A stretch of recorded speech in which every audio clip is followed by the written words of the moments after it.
Hey, Bold Ones, before we jump in today's episode, I want to remind you about our new segment, the 3 in 5. 3 practical takeaways in 5 minutes or less. Let me know your feedback. I'd love to hear what you think about 3 in 5. Email me, tony@twmilt.com.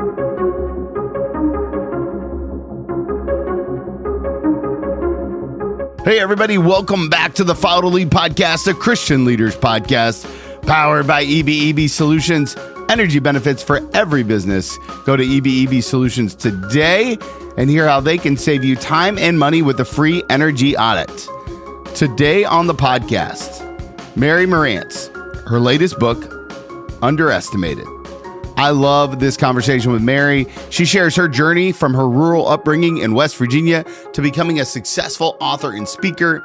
We talk about some things that require creativity, the balance between personal relationships, professional commitments, her dedication to those people who feel overlooked, and just how much she wants to help you know that you're not underestimated. I know you're going to love this conversation with Mary, but before we jump into it, here's a word from some of our partners. At Capella University, you can learn at your own pace with our FlexPath learning format. Take 1 or 2 courses at a time and complete as many as you can in a 12-week billing session. With FlexPath, you can even finish the bachelor's degree you started in 22 months for $20,000. A different future is closer than you think with Capella University. Learn more at capella.edu. Fastest 25% of students. Cost varies by pace, transfer credits, and other factors. Fees apply. Hey, everybody. Welcome back to the podcast. I'm so excited today to have author and speaker and fear overcomer, Mary Marantz. Thank you so much for taking the time to agree to be on the podcast. Oh my gosh, Tony, thanks for having me. And fear overcomer, I like that. Like Dragon Slayer. I feel like I want to have a sword. I felt that. Like, as I was reading your material, I was like, where's a brick wall so I can run through it? Yeah. And I'm here for all of that. But before we jump into like the book stuff, I was doing some research and I was really curious. It says on your website that your secret talent is that you can do a Sean Connery impression. Yes, I can. Can I do that? Can we hear it? Okay. All right. Are you ready for this? And everybody who's listening, Sean Connery is specifically quoted in the book along with a lot of other movie lines. And I do all of the accents and impressions. So here you go. Your best. Losers always whine about the best. I'm sure you're familiar with the etymology of your surname. Goodspeed, as in Godspeed. Love it. That's amazing. That's amazing. That's from The Rock, right? Yes, it is. And in fact, our dog Goodspeed is named after Dr. Stanley Goodspeed. That's awesome. So tell me, you've done a lot of things over your life. You went to Yale. You've written a couple of books now. You're speaking.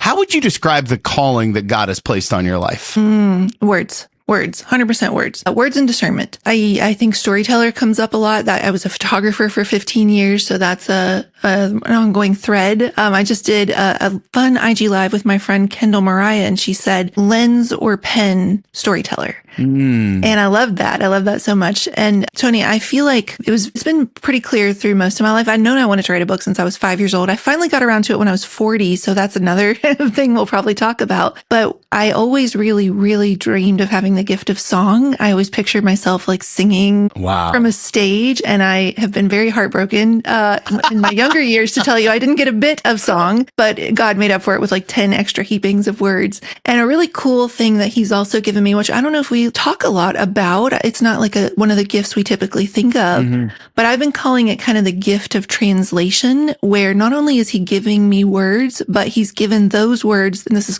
proof that this is a gift from a giver. I have no control over this. He's given those words the ability to kind of translate differently for different people. And so whether I'm speaking them from the stage or they're written in the book, I've been amazed when people will come up and go, oh, when you said this one part, it just like spoke to my heart. And I'm like, I don't think I said that, but the way that it kind of gets translated, they very much meet people where they are. So words. Now, I'm always curious about the thread, right, of people's lives, because you grew up in rural West Virginia, and then you end up at Yale Law School, and then here you are today. How do you know when God is telling you it's time to pivot? And make a move, especially bold ones, right? Because this kind of leads into your book on, underestimated, and how that kind of lean into that idea about making those bold moves. In the book, you call them boulders, right? Like, how do we push that boulder up the hill? Yeah. I love that you're using that word pivot, though. In particular, I always think of like the Ross Geller scene. Sure. Pivot. And so, yes, born and raised in a trailer in rural West Virginia, single wide trailer, like whatever stock photo you have of dilapidated trailer in Appalachia in your head, like that's pretty much it. Or you can go to thebookdirt.com, everybody listening, and the cover of my first book, Dirt, that is the actual trailer I grew up in. Oh, wow.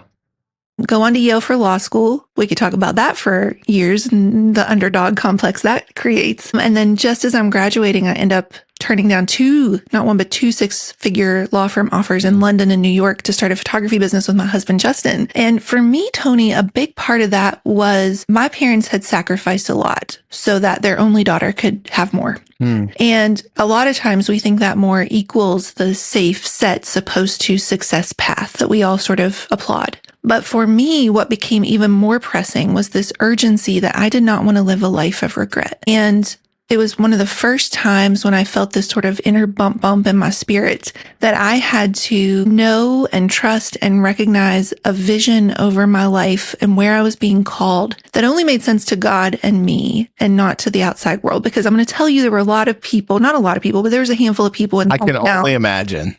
Who had opinions, Golden Girl's not so golden anymore, whatever.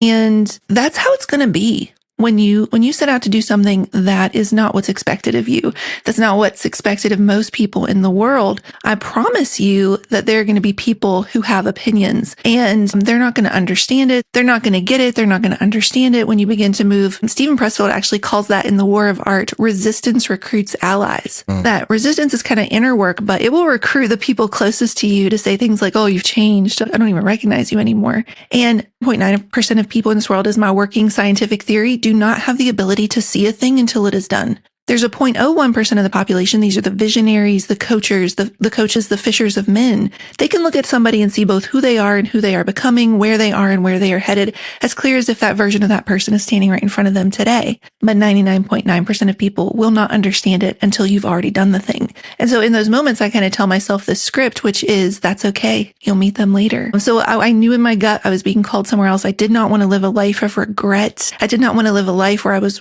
sleeping under my desk and working 100 hours a week, which is how the firms were kind of advertising themselves to me. Who can sleep under their desk the most this week? We'll reimburse you when you have to cancel your vacation. I was like, if you think that's a selling point, we have a problem, And so my husband and I chose a life where we could be away from each other with me working 100 hours a week, or we could build something together and bear witness to each other's lives. And so we chose that. We decided to leap and the net would appear, right? This is the first time I take this huge swing. And I get a lot in this book about the idea of like, we think the opposite of playing small is to always go big. But what I've learned over, the 20 plus years since then is that ironically and paradoxically, some of the most important work we will do to quit playing small is actually by starting small and becoming the thing that we see ourselves headed towards, right? Like becoming the author that I thought I would be. So I've pivoted from lawyer to photographer. Then we built that all the way up to the height of the pinnacle of our career. And I pivoted into being a full-time author, which to me felt like finally coming back after the long way around to the work I was created to do. And in every step of the way, you have to be willing to trust the vision you can see, but 99.9% of people do not. I want to drill down a little bit on what you said about not living a life of regret, because it's not lost to me that you mentioned it twice. And as I was hearing you say that, I was thinking about some of the community we call the bold ones here on the podcast. And I was thinking about the bold ones, and I was thinking that a lot of people probably resonate with that, but they can't wrap their mind around how do you score that, right? And so when you think about not living a life of regret, how do we create a scorecard or a system or something that maybe acts as like boundaries on the side of a road that bounces us back to the middle of, we're like, I'm getting out of it, I'm heading towards regret, and then it just kind of bumps us back to the middle. How do we do that well? Yeah. So I'll start by saying there's two rules that I've sort of followed in my life, or two questions that I think through. And that is that if I ever find myself asking, what am I supposed to do? What's everyone else doing? I know that I am already on the wrong track for me. Certainly the most crowded one. Most people will look around and go, okay, what am I supposed to do? What's the step-by-step blueprint? And they'll follow that. This feeling of an urgency of not living with regret comes from a couple of sources. One, I did watch my parents live with a lot of regret. Yeah. They got married super young. They both come from hard stories. They got into a rush to have their own place. So they bought this trailer, which immediately began to disintegrate and drop in value. It's not really like a real estate investment, you know. And my dad dreamed of going to college, but went to work in the woods when he was 12 instead. Both barely graduated high school. And so a lot of their choices have represented taking the hard way around. Listen, I'm not afraid of the hard way. The hard way is not always necessarily bad, but it feels like that fell more into the being our own worst enemy kind of category. So regret to me kind of brings us to this conversation. A lot of people have asked like, well, okay, well, what do you mean by playing small? Like, how do we know? Is that just like doing things that seem small to the world? And 100% it is not. I think if you are answering the vision and the call on your life, and that just means serving the people in your house or your neighborhood or your church well, then that to me is some of the biggest work you can do.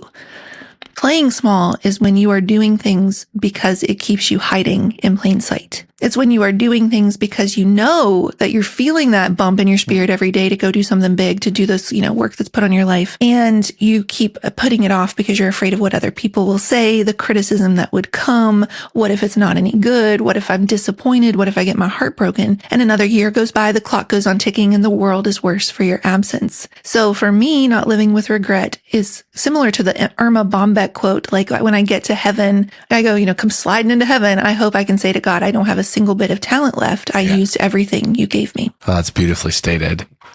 Thank you.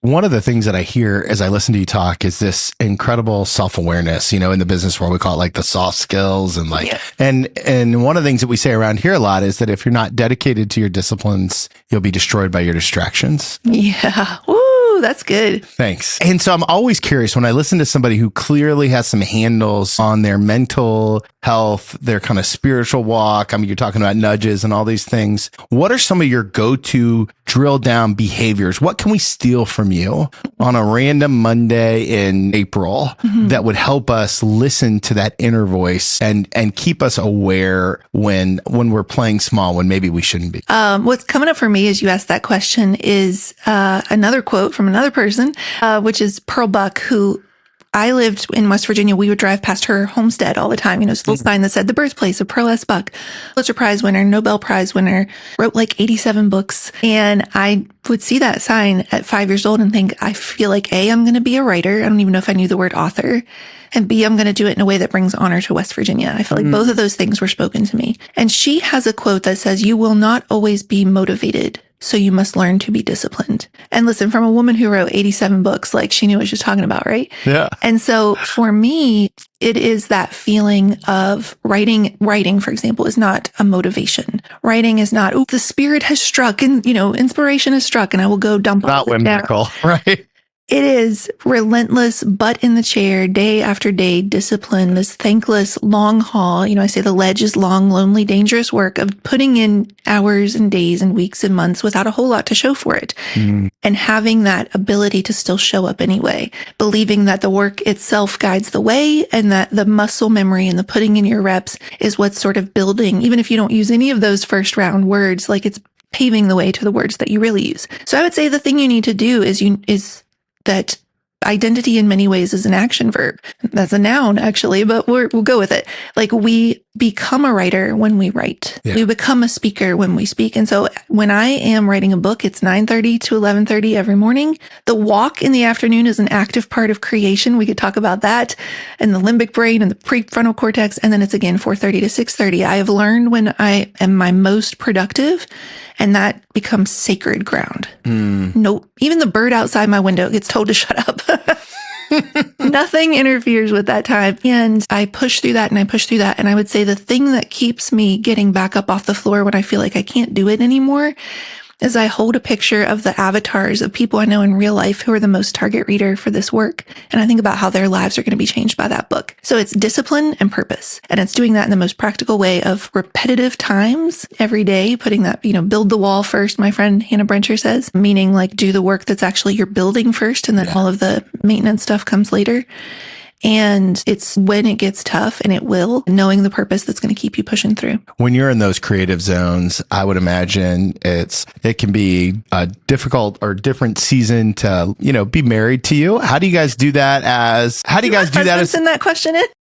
I'm not allowed to say where listen, I'm an entrepreneur too, right? And I'm a creative. So when I'm on deadline, right, I've got a book coming out in September, and so it's like, I feel that, right? Like my whole body changes when I'm writing something like that, especially when I'm super disciplined about that. And there are so many entrepreneurs who are listening who feel the way about their business like you did about your writing. Like I got to show up, I got to do the work, and that comes at a cost. And so I don't want to ignore the cost and kind of learn from you. How do we heal those seasons of extreme discipline, non-negotiation? Gosh, 100%. All of that. I'll just co-sign that to begin with. It can be tough to be married. Thankfully, my husband is a creative. And so I was going to say to be married to a creative, but he is also one. So two creatives might be even more challenging, right? I always say in my marriage, my wife is the rock and I'm the wave. I can't imagine what would happen if we were both waves, right? Which I know plenty of people who do it well. In my head, it just doesn't work. Like the water just ends up drowning everybody. I don't know, right? Like tsunami. Yeah, right. Storm surge. Right. Hey guys, just pausing this conversation to remind you to check out some of our incredible partners. If you're looking for your forever home, your next home, or a vacation home, Trent is the man you need to talk to. Trent over at the Barga team wants to help you find the next perfect fit. Go to his website today. The link is in the show notes. You can also check out his YouTube channel for all the good information on what you need to look for in your next home. Speaking of homes, you've got to talk to my man Greg Fay about homeowners insurance. Home, auto, everything in between. I have all my insurance needs met through Greg. Go to gregfayinsurance.com today. Get your free quote and tell him Tony sent you. Now, let's finish up this conversation. Yeah, well, I would say that Justin is very much a rock personality, even though he is a creative. So, I say I'm like the high wire tightrope walker. I'm up and I'm down. And that's not how tightropes walk, but go with it. I knew exactly what you were talking about in my head. So it's fine. It's a great illustration. Oh, good. And he's just sort of like the steady, like I'm up and down and he's pushing us forward. And somewhere between the two, we end up where we need to be. Here's the thing is, I write the way that my current sort of rhythm of bringing books into the world goes is that I write for a year and, copy edit, and then I market for like 6 months. And so that only leaves like 6 months every 2 years where I'm not like actively consumed. Right. So we have to find ways to be a human in the midst of giving, in many ways, this is like giving birth to something we're putting out into the world. And they say like the hardest part of giving birth is the transition stage, is the moment you most want to give up. But like we have to find these things that anchor us. So, having that breakfast together before I disappear to the second floor, taking a couple of walks throughout the day because I need to get outside and see sunlight and we can reconnect with one another there, making sure we're having those dinners at night, an active Sabbath once a week. I am not somebody who's naturally wired to believe that rest is valuable in and of itself inherently. That's something I've had to learn. And so I am tempted to go and go and go. But what we actually learn in this book is that rest is when the limbic brain is allowed to switch on, and it's where some of our most powerful innovation and conceptual blending and creation happen. And so all of that to say is we have to remember to take care of the houseplant that is Mary, the houseplant that is Tony. We need food, we need water, we need sunlight, we need kind words. And so I'm getting better at realizing, do I want to go fast or do I want to go far? And when I think about that math of every 2 years releasing a book, maybe I have 20 more books, maybe. And I feel like I have 100 books in me. So if I want to get as many of these books out into the world as I can, then I cannot become this hollow, burned out shell of myself or my marriage. I'm not going to sacrifice those things in the name of even doing work I'm passionately on fire to get out into the world. So it's like that perspective of legacy and longevity over, I'll just burn the candle a little longer just to get one more quick reward. That's so good. Do I want to go fast or do I want to go far? Write that down, folks. I love to read dedication pages. Yes. It's one of my favorite things to do. And Nice. I was so pleasantly surprised when I read your dedication page. Okay. I'm going to read it to the bold ones and then just ask you to drill down on it a little bit. You start with a quote from Elizabeth Kubler-Ross. It says, "Beautiful people do not just happen." And then underneath it, you write, "Hard story people are my kind of people. Here's to the kind ones, the quiet ones, the ones so often overlooked. Pain, like progressively finer grits of sandpaper, has worn off your hard edges, making you a soft, safe place to land for others. But your muddy story also means you just can't believe someone like you will ever matter. For all those who have ever felt underestimated, first by the world, but even worse by yourself, these words are both a love letter to you and a field guide as we fight our way forward together. More than anything, as we begin, know this: a lifetime of being overlooked has now turned you into someone who sees. Woo! Do you want to just read my whole audiobook? That would be really great. That was good. That is such good writing. Tell me about that. Tell me about how, like the process of coming up with an avatar who sees from the softness. I mean, I was like, girl, you getting me? I was just starting out there like, this is a dedicated, normally it's like to my dogs or something, right? Like, tell me about that. Yeah, I think that part that's really hit a raw nerve for a lot of people. We've seen quite a few people tear up just at the dedication, is that a lifetime of being overlooked has turned you into someone who sees. Mm-hmm. And I have felt that my whole life. I don't know exactly what it is. I think it's probably some combination of introversion and a quieter voice and being a deeper thinker and really hating, cocktail party, surface level chit chat. It's like my seventh circle of hell right there. And also just like a kindness being mistaken for weakness or a humble spirit. And whatever it is, anytime there have been one of those scenarios where, let's say you get a group of people together and it's a 2-hour cocktail party to get to know like some of the speakers in the room or the leaders who've been brought together. I am such a people watcher, and you will notice that the whole first hour, people are like, there's a scientific term where it means that the molecules evenly disperse. Like they're going like 1-to-1. They're just sort of like speed dating around the room. And then by the second hour, the cool kids have somehow figured out who the other cool kids are in the room, and they have all congregated together over here. There's like, C.S. Lewis talked about like circles within circles within circles. And they have already started to like self-sort off by themselves. And I wrote a post recently that said, don't set me at the cool kids table. The conversations are always the same. There's this like one-upmanship and this jockeying for position. They've practically worn their elbow patches off, rubbing elbows, always looking right over your shoulder to the next person coming up who might be more important. I said, instead, sit me in the corners, plant me like a wallflower, right? I promise you that's where some of the most interesting people in the room are. And so I deeply feel that pain of just like being uninvited, being overlooked. I had one teacher, I had many amazing teachers, but I had one teacher in high school say, if anybody is going to get out of our small town, it won't be you. Wow. And so I have known that feeling my whole life, Tony, and I've used it. I put it in my back pocket like jet fuel, like I'll show you. And so there's been, like 20 years of just trying to prove people wrong. And then I think the place that I've ultimately ended up, and this is a place that makes me really happy to be me, is that I now know that I will never make somebody feel the way that I've been made to feel.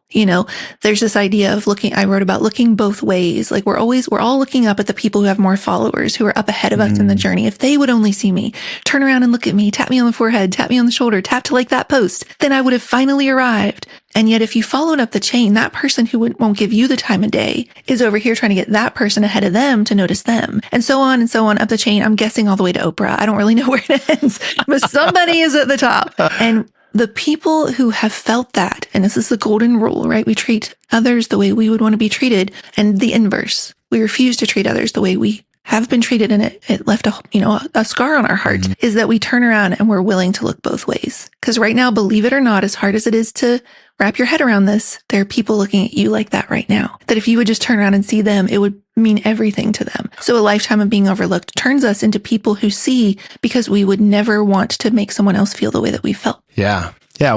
We often call it an abundance mindset, right? Is it, can you pull somebody along with you? Can you open up the door for somebody who couldn't get it themselves? Yeah. And as I was listening to you talk, I was thinking about your book and that idea about there's always somebody in front of you. And I wonder if at the very top of this food chain past Oprah is not the personification of fear, right? You talk about this idea beautifully, and I wanted to make sure that I brought it up, but maybe that fear of irrelevance is what's leading the charge to popularity. Would you kind of give us some of your thoughts around fear? Yeah. Well, the thing that came up to me as you were saying that is, in my second book, actually, Slow Growth Equals Strong Roots, I write about this idea of, we want to be seen, and that's not an inherently negative thing that's actually wired right into us, this desire to be deeply seen and deeply known. Mm-hmm. And there's this little turn of phrase in that book that says to be seen is to be known and to be known is to be loved. Like we know this in our bones. And so we, pull on this daisy chain until it's wilting in our hands. They love me. They love me not. They love me. They love me not. And it's this idea of like, we're constantly chasing something from humans that we were just never meant to get. We were always meant to be seen that way and known that way by God. And so when we think about God as one of the first character traits we learn about him that's forward facing is that of creator.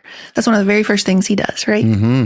And us being made in his image, we are also inherently creative, not in the painting or basket weaving sense, but in the ability to put something into the world and call it good. And if we think about what is the enemy of that, what is the opposite of that? If there was a force that, that darkness is the absence of light, apathy is the absence of love, then the absence of creativity would be the enemy of that, and that would be fear. Yeah. And so we think fear is speaking to us so uniquely. We, like in our desire to be seen and known, we even think fear is doing that to us, that it knows all of our makeup. It knows all of our stories. It knows all of our actual talent levels, and it's giving us accurate feedback. We give that credit to fear. But if we actually start to break it down, fear is an inherently uncreative force. It is not tethered to muse or melody or the original force of all creation, short of being given these two gifts, the ability to throw its voice so it sounds like you, because if it sounded like Morgan Freeman, you could catch it every time. Sure. And the ability to shapeshift just when you get a handle on it. It's a slippery enemy, but not a creative one. So it's coming in the front doors, perfectionism, you get a handle on it, it sneaks in the side doors, overthinking. So it's a shapeshifter and it can throw its voice. It's a chameleon, but other than that, it is not creative. It has to copy the true creatives in the world. So if we go all the way back thousands of years, we see fear using the same boring scripts then in the Bible that it's using now. I did a video on Instagram a couple years ago that's sort of the earliest seeds of this book. I said, it's all been done. It's all been done better. It's all been done by somebody the world actually cares about. I can't start until it's perfect. I can't start until I'm perfect. What if I start and the critics come? What if they say, who does she think she is?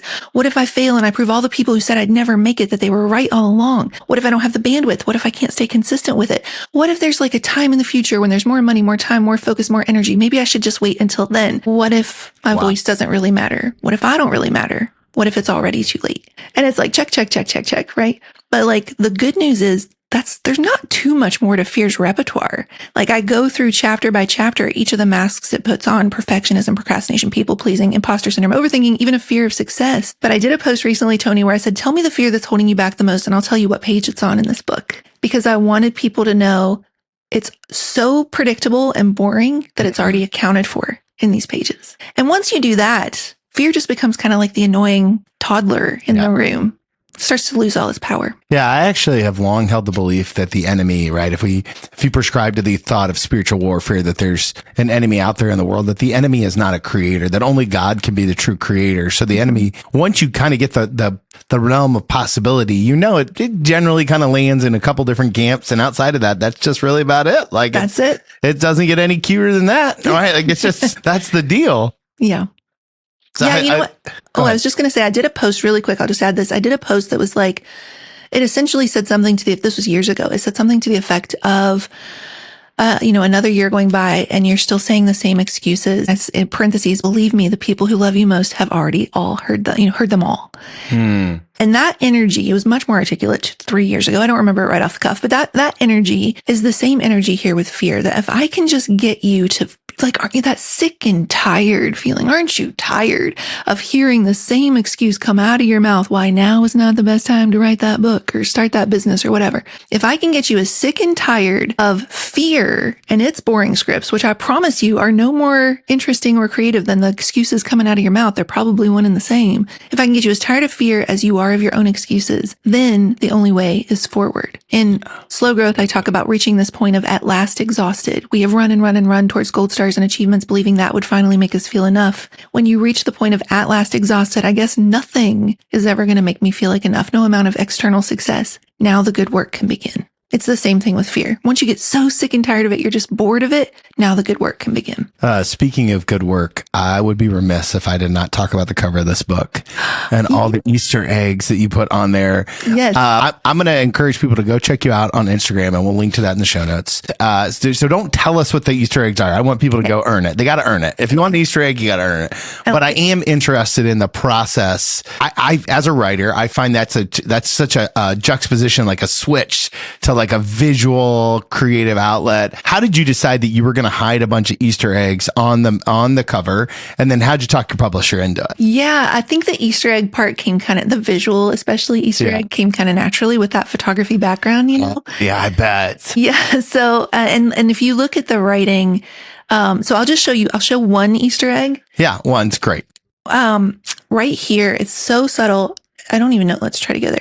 And I don't know if this is too bright for you to even see it, but you can barely catch a hint of it right there. You can start to see some lines right there. There's actually a compass in really low opacity happening behind the big compass, the big gold, forward facing compass. The whole front page is actually a compass underneath the other compass, right? So there's an embossed compass kind of in the middle of all that. Yeah. And so that represents that with my writing, there's always the thing behind the thing. And so you think it's just a funny reference to Jurassic Park, for example, but it's actually like got 12 different meanings when you start to break it apart. And so I write like that. I write with a lot of Easter eggs kind of hidden and a lot of sort of like wink and a nod to the reader. And yep, I am saying that a little tongue in cheek. And so what's fun is when I read the audiobook, I'm able to kind of emphasize some of those words so that you don't miss them. But so then it just kind of became a real natural thing for the cover, that there's going to be these visual representations of the compass is guiding the way and a small shift actually gets you unstuck to move forward and the red and under and whatever. I'm not going to tell them all the things, but it was sort of thinking about like everything is on purpose. When it comes to me, when it comes to the book, when it comes to anything that I put out, everything is on purpose. Does your brain work that way naturally, or is that a muscle that you had to kind of strengthen, or both? Did you know that parents rank financial literacy as the #1 most difficult life skill to teach? Meet Greenlight, the debit card and money app for families. With Greenlight, you can send money to kids quickly, set up chores, automate allowance, and keep an eye on your kids' spending with real-time notifications. Kids learn to earn, save, and spend wisely, and parents can rest easy knowing their kids are learning about money with guardrails in place. Try Greenlight risk-free today at greenlight.com/Spotify. Both. I think it's a both and. I think it's a natural thing to the point that fear likes to tell me that's a weakness. Fear likes to tell me either it's too kitschy or gimmicky or that's not how true serious thought leaders write or no one's going to get it. They're going to miss it anyway. And it took a daily act of naming the fear, to shrink it back down to size and showing up and writing anyway to write this book 100% as Mary. I gave myself permission with this book more than any of the previous two to show up 100% as Mary and to allow whatever writing came up to come up. And so there are going to be plays on words and there are going to be metaphors and there are going to be full circle moments and references where chapter 12 closes a loop that was open in chapter 1, what have you. And the people who get it are going to love me all the more. And the people who don't, were never going to get it anyway. So why am I working so hard to get them to love me? So yeah. And then I think the more you do it, the more you see them, you see them everywhere. Yeah. One of the questions I wanted to ask you is about authenticity, because I noticed as I was stalking you on Instagram that you're very open with your emotions, right? That's just part of how you're wired. Yeah. How do you live in the tension of being an expert in fear and also being vulnerably emotionally open? Yeah. So I did a post a couple days ago as we're recording this, we're 1 day from launch day. And I did a post. So this would be like 3 days from launch day. And let me tell you, it gets brutal. It's brutal right about now. And we're working all the time. I'm not getting enough sleep. I woke up and cried my eyes out to my husband, Justin, of like, what if all this is a waste of time? Which, by the way, Mary, is written in this book in chapter 6, Imposter Syndrome. What if all this is a waste of time? And so I at least did have that tool in my tool belt, but that doesn't mean that that fear never shows up. It doesn't mean that fear doesn't get a foothold sometimes. It doesn't mean that when you are just about to have the breakthrough, it's not going to ratchet it all the way up to 100, right? Like there is a certain knowing of like, hey, you really want to like watch your life get attacked? Write a book about how to take down fear. Like that is not for the faint heart. That's not for the faint of heart. And so what's very important to me is to show that, I mean, it's both ends of the spectrum. It's very important to me to also like not hold back on saying, I turned this in the procrastination chapter. I turned this paper in college with 23 seconds left and I got 100 on it. Right. And I've been chasing that high every day of my life since because I wanted to show both extremes. You can both be wildly, wildly successful and still have fear show up. You can be a person who's becoming an expert on how to take fear out and still fall prey. Right. And so I wanted people to know that you don't become immune. The goal is not to become fearless in the sense of an absence of fear. It's how do you name the fear, feel the fear, and do it anyway, move forward anyway. So I really appreciate you saying that about the emotions, because in chapter 12, which is criticism is an inside job, I talk about my inner critic who I've named Dear John. And one of his favorite things to be mad at me about is he thinks that the range of the full depth and range of my access to my emotions makes me seem hysterical and weak. And listen, in the grand scheme of things, people listening to that for the first time, I'm not like crying on Instagram every day. I'm not like unhinged on Instagram, right? But it's just that my critic wants to tell me that any kind of weakness will be my undoing. Any kind of vulnerability will be my undoing. That I should hold people at an arm's length like a Heisman pose, shiny as a stiff arm. When in reality, the reason that fear wants you to believe that is because when you allow people in, when you're vulnerable with them, it actually builds the kind of trust that will make them hear what you're saying and can change lives. There's a really beautiful passage from Donald Miller in Blue Like Jazz where he talks about the SWAT team shows up to save the hostages and they won't look at them and they won't go with them because they're wearing their masks. And finally, this one SWAT team member takes off his mask, takes off his helmet, and he goes and sits next to the hostages. And he gets close enough where they can know his face and where they can hear his voice. And only then do they trust him enough to go with him, to follow him to freedom, which is a very beautiful metaphor for faith. Yeah. So I would say that it is the journey of sharing emotions on the internet and, like having a balance of IQ and EQ and being okay with showing up with both. Because I got to tell you, the other side of being too intelligent has also been a problem in some people's eyes. I'm sure.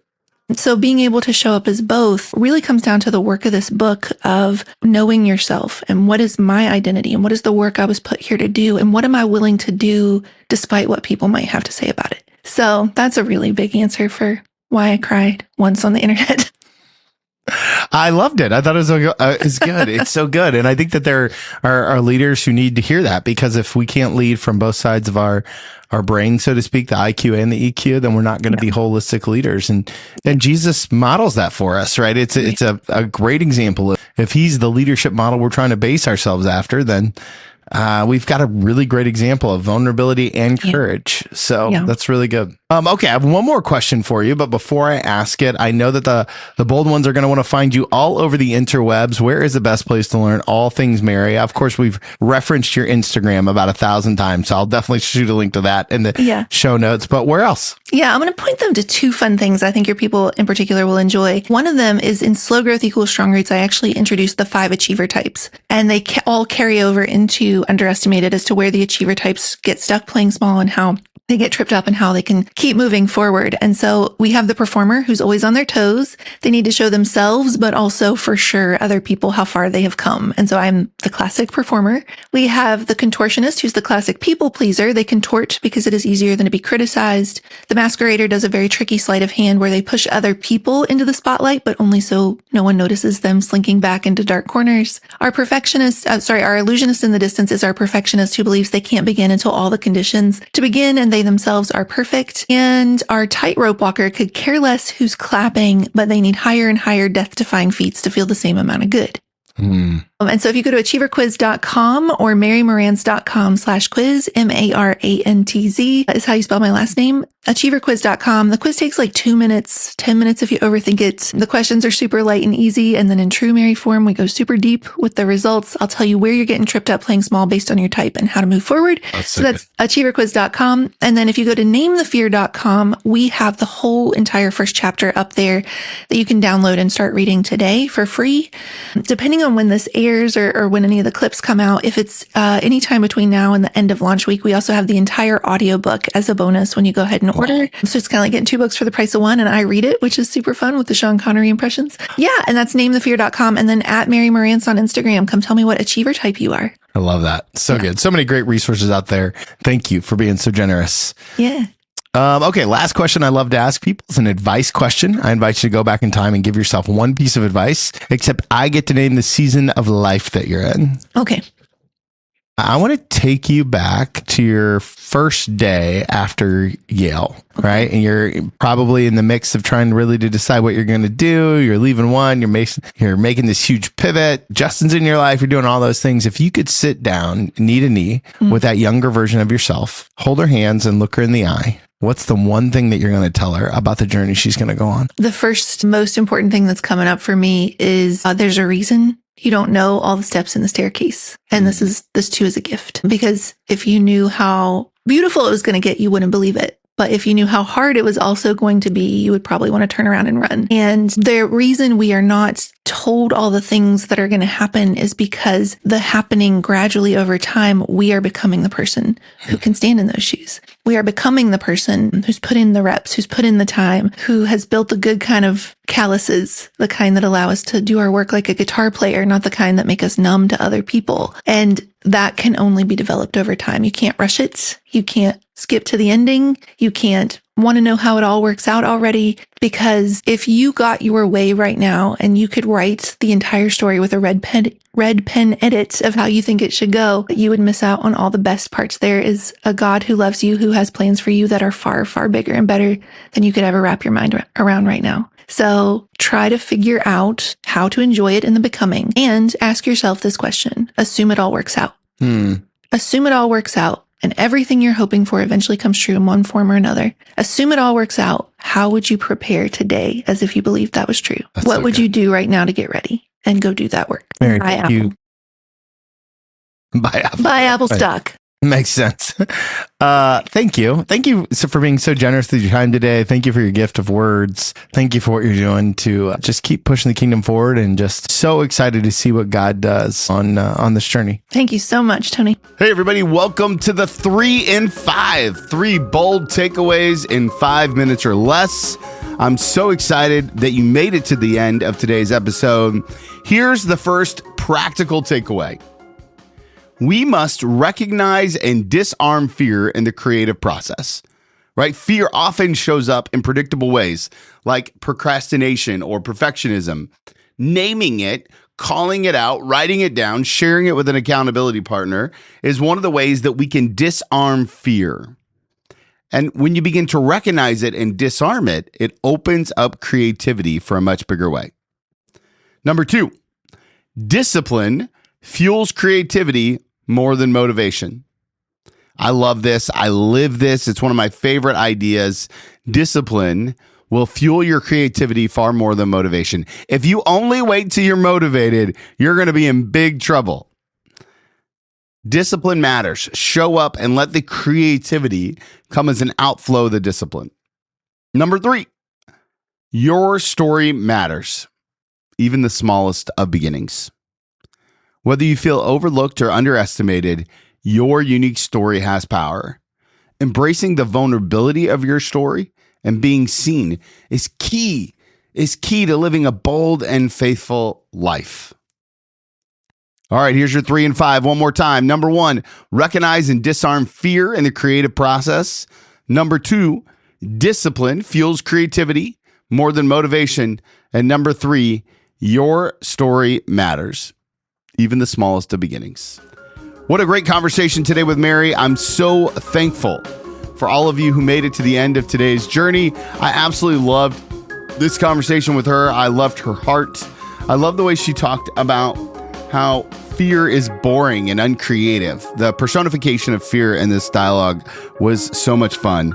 I also like the way she talked about her Easter eggs on the cover and some of the just achiever types that she leans into and knows. If you enjoyed this conversation with Mary, let me know. Shoot me an email, tony@twmilton.com. I'd love to get your feedback on the episode. Also, if you're not yet part of the Bold Ones community, you can text the word BOLD to 66866 and get connected to dozens of other leaders who are bold just like you. As always, forever thankful for you for being a part of this community. And remember, if you want to follow Jesus, you must be willing to move. Are you hungry for guidance about mindset, relationships, health, finances, career decisions, and dealing with your past? I'm Trey Tucker, licensed therapist and speaker and host of Rugged, a podcast where I help young men and women navigate life's challenges and find solutions to help them live lives of service and meaning. In this podcast, you'll learn mindset strategies to harness your thoughts and emotions in ways that help you achieve your goals. I bring a blend of straight talk and empathy, and I'm open to addressing any topic and treating it and the people connected to it with respect and curiosity. Come join us. We have a space for you. Search for Rugged with Trey Tucker wherever you listen to podcasts, and make sure to hit the follow button so new weekly episodes will be delivered straight to your personal podcast feed. My hope is that this podcast will leave you feeling encouraged and empowered to take charge of your life and close the gap between who you are and who you want to be.